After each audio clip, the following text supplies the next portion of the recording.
అదే RTV app వార్తల్ని క్షణాల్లో చదివే అవకాశం ఉంటుంది. ఒక న్యూస్ పేపర్, ఒక టెలివిజన్ ఛానల్ మీ చేతుల్లో ఎప్పుడూ ఉంటాయి. అందరికీ నమస్కారం.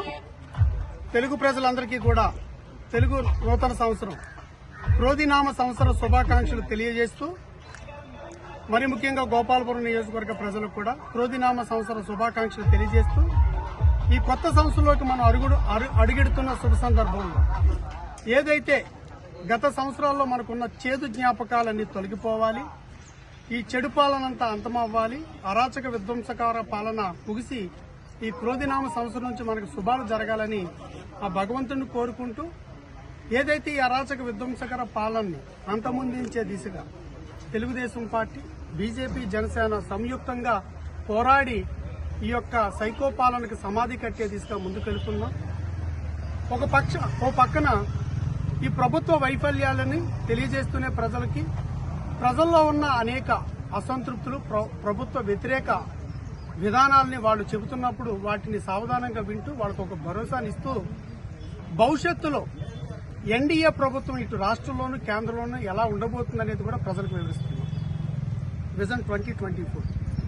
ఇప్పుడు ఈ నూతన సంవత్సరంలో ఏర్పడబో నూతన ఎన్డీఏ ప్రభుత్వం ఎలాంటి లక్ష్యాలు తెల్లబోతుందనేది ప్రజలకు స్పష్టంగా చెబుతుంది.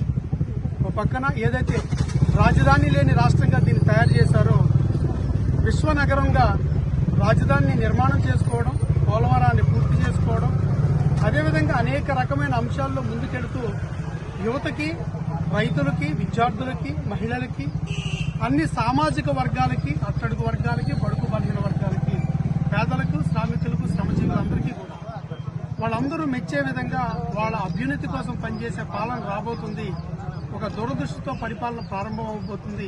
ఒక పక్క కాబోయే ముఖ్యమంత్రి గారు శ్రీ నారా చంద్రబాబు నాయుడు గారు, ఇక్కడ పవన్ కళ్యాణ్ గారి యొక్క ఆశీస్సులు, అదేవిధంగా కేంద్రంలో మరొకసారి మూడోసారి ప్రధానమంత్రి కాబోతున్న మోడీ గారు, ఈ ముగ్గురి యొక్క త్రయం వలన ఒక గొప్ప పాలన రాబోతుంది. ఒక దూరదృష్టితో కలిగిన పాలన, ఈ రాష్ట్రాన్ని పునర్నిర్మాణం చేసుకోబోయే పాలన రాబోతుంది.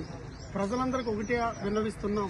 ప్రజలారా, చాలా మంది ఇప్పటివరకే మారారు. జగన్మోహన్ రెడ్డి గారి యొక్క అరాచక వ్యతిరేక పాలన అర్థం చేసుకున్నారు, విధ్వంసకర పాలన అర్థం చేసుకున్నారు, నష్టపోయిన ఈ రాష్ట్రాన్ని అర్థం చేసుకున్నారు. దయచేసి మీరు కూడా మాతో కలిసి అడుగులేయండి.